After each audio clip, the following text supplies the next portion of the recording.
Hey YouTube, and welcome back to Mike's Speedy Motors. So, working on the CFMoto side-by-side again.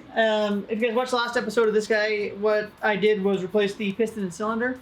The rings were shot, and I didn't know if the cylinder balls were going to be scored and piston, so I just replaced everything, and now it's running nice.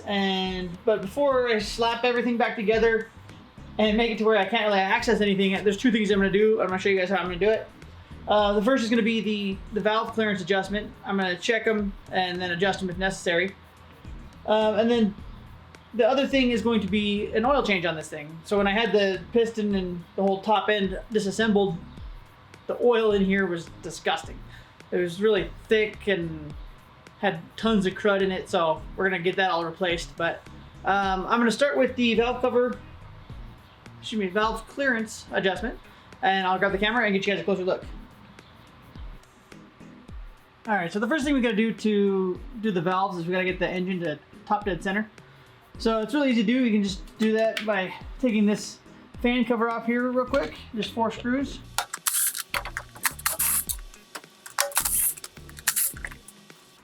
And that comes off. And that's essentially just to give us a handle to turn the engine.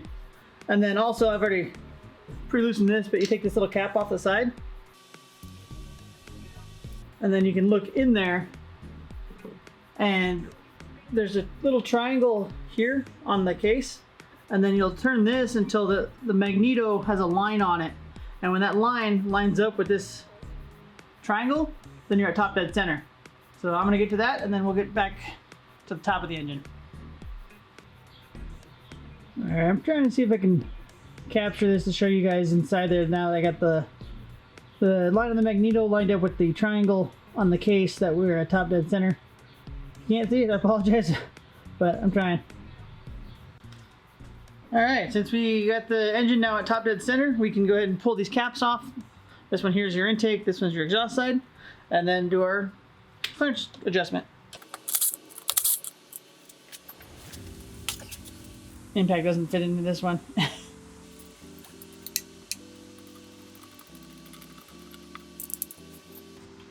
Alright, so with those covers taken off, you can now have access to your valves and your rocker arms. And wiggling them, I can now feel that there's a little bit of play because there's supposed to be. I have to look in the service manual exactly what our clearances are supposed to be, and then we can get these measured. Alright, so I found my feeler gauges and looked up in the service manual that it calls out a 0.05 to 0.1 millimeter for the intake side, and 0.17 to 0.22 millimeters on the exhaust side. So I found my feeler gauges, and the smallest one I have is a 0.1 millimeter, so it's right at the top end of this one, and then I have a 0.2, which is right in the middle of this one, so we can use these to set our clearances. Alright, so what you do to check this is all you do is you take your feeler gauge here and slip it underneath between the rocker arm and the valve. And you can see here that this 0.01 goes in there, but it's pretty tight on that one, and on this one the same. So the intake side is within spec. And now let's try, of course I closed the other one on accident. The exhaust side is the 0.02, excuse me, 0.2. Same thing there.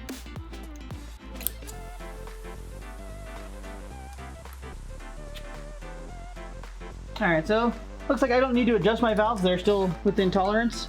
If you did need to though, it's fairly simple. You just need to loosen this nut here and hold on to the I can't even think of the word for it. Tap it maybe? I don't know. Anyways, the centerpiece. And then you can just sit there and you turn it, and then just use this nut as a lock nut once you get it to the space you need. So I'm gonna go ahead and put the caps back on this guy.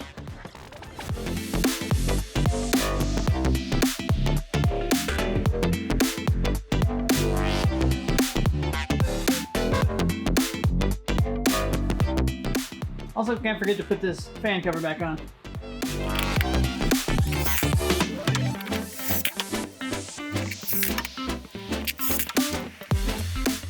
Also, don't forget this little cap for your sight here for your timing. Otherwise, you probably have a mess on your hands. The oil change on this thing should be fairly simple. Right here we got the oil filter, which is really easy to get to. And my replacement one I got, I just went off the same part number that's on this one. Picked it up at, I think it was AutoZone. It's a K&N filter, part number KN-303. And I like it's got the little 17mm head on it here, so you just use a wrench to pull that off. And then to drain the oil, it's just straight under here. There's a hole in the skid plate, and you just back the screw out and I'll let it drain into my pan. But first I'm going to take the dipstick out just to give it a little more air to breathe so it drains better. Probably don't have a problem because I got all the intake stuff off, but should do that anyways, and then I'll show you guys where the dipstick is on this thing because I know it took me a little while to find it. Here is the dipstick for the engine, and it's probably hard to tell here. Let me zoom out a little bit. And you can see this is actually where the passenger seat goes. Just down gently. But yeah, so it's right here. You can get to it from through the fender well here, but it looks like it'd be kind of a pain. That it may be easier to pull this panel off. I'm not sure because I didn't find that until this was mostly disassembled. So, but yeah, that's where it's at on this thing if you're ever curious. All right, so I got the dipstick opened up just so I could breathe a little bit better. I went ahead and checked, and it is a 17mm for the drain and also this oil filter. So I'm gonna go ahead and get my pan under here, get that nut off there, and probably become a mess. And then once that drains for a while, I'll pull the oil filter off and let that drain out, and then it'll be putting it all back together.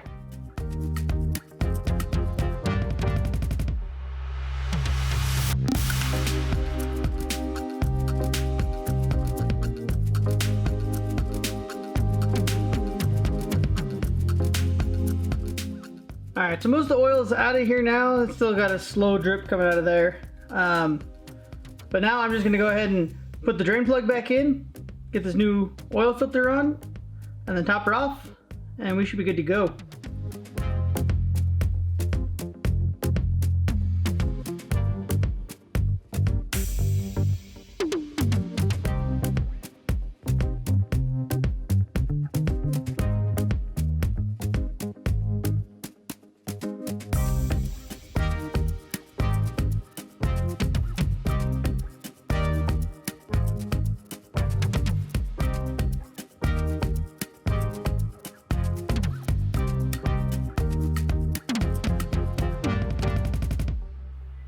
We got the drain plug put back in and the new oil filter installed. Now all we got left is to get the oil put back in here.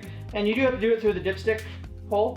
And so looking at that, for accessibility, you're probably gonna have to take out this panel here to get to that. Because it would probably be a huge pain to try to get through the fender well. So I'm gonna go ahead and get that done. And just for reference, the service manual calls out that if you're just changing the oil to use 1.9 liters, and if you are changing out the oil and the filter, to use 2 liters even. So that's what I'm gonna put in here.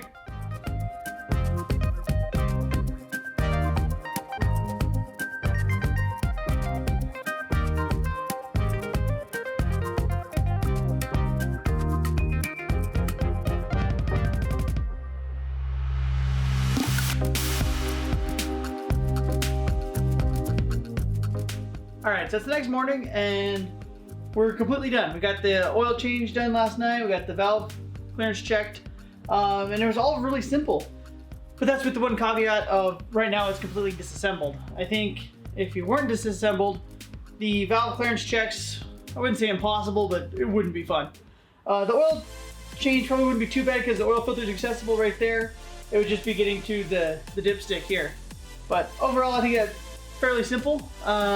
So that's gonna go ahead and wrap up this episode. All I've got left is I'm going to reassemble all this, but all the stuff that I pulled off, it hasn't been washed yet. So I gotta wash all that and put it back on. And then I think the next time I get back to this guy, I might tweak with the the clutch settings a little bit. There's one factory setting that they say to change just to really make these 600s come alive. So, but that'll be coming in the future. I'll just run around with it for a little while, kind of do the break-in with the new piston and cylinder, and then mess with that. But like I said, that's gonna go ahead and wrap this up. So if you like what I'm doing, give me a like. Got something to say? Leave me a comment and subscribe to the channel if you haven't. And with that, have a good one, guys.